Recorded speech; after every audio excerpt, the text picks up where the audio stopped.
Superman Lost #2. Mm-hmm. Christopher Priest, Pagolian, Paz Cox. What is this? Like, how has this been marketed? Because I haven't heard enough. I haven't seen enough interviews. Yeah. None of that. Yeah, Superman long form miniseries Elseworlds, kind of. That's game changer. Okay, yeah. Like if Dawn of DC was not going on, this would be it. Yeah. Yeah. Yes. I don't think that there's been as emotionally deep of a Superman story since All-Star Superman. Yeah. That's like 2006. Yeah. Like that's gross. Right? Like that shouldn't. Well, I'm totally cool with that being one of the markers. Like you have to do at least this.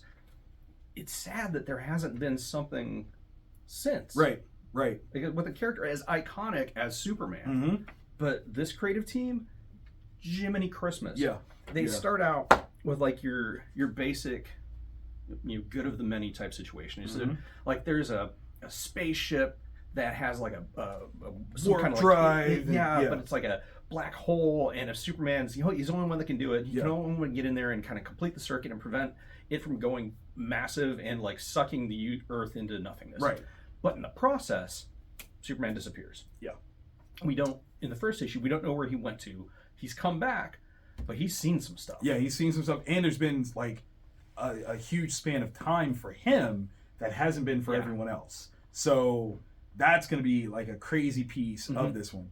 I'm going to tell you, okay, when it comes to the conversation of overpowered characters, and I've been like very keen on suggesting the idea that I don't actually believe in that concept. What that ultimately is to me is either the story itself isn't written well enough for you as a reader to appreciate, or as a writer, you don't have the scope to figure out how to manage a character like that. Christopher Priest has basically stated Superman's power level is something higher than what we traditionally see it as. Yeah. Without even like magically being like, oh yeah, no, he's just the greatest thing ever. Yeah. Like there's a scope and understanding of how gravity and solar radiation work for him specifically that makes him powerful, and how he responds to it's so smart. Yeah. Man. Because it's got this cool like sci-fi vibe to it, Silver Age style. Yeah. But this very modern, but not cynical.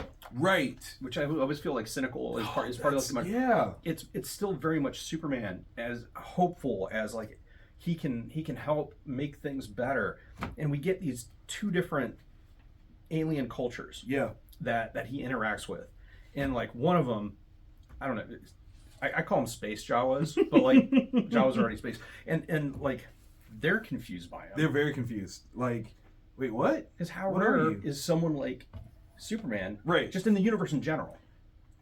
That's one thing. Well, and that's the other part of it too, is for a character as cosmically renowned as Superman, and they have no idea what he is. Yeah. Then you're like, well, what? This is interesting. Like, this is untapped territory.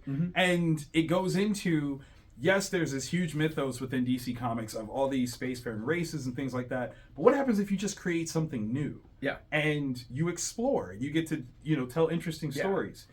It's wonderful. And the second culture he interacts with. It's scary. It's not that far off. No, and that's the part that you're like, oh no, that's kind of bad. What I love is the breakdown. And again, this is one of those things where if you are a believer in extraterrestrial life, the framework for what they've dropped him off at is so wonderful, because they're like, well, yeah, no, it's one of these, right? And then you go, oh, well, I guess there could be a bunch of those, couldn't there? Yeah. Like, that's awesome. Yeah. That is awesome. I was like, that's way too easy for that to... And then you're too like, easy. Wait a minute. Wait.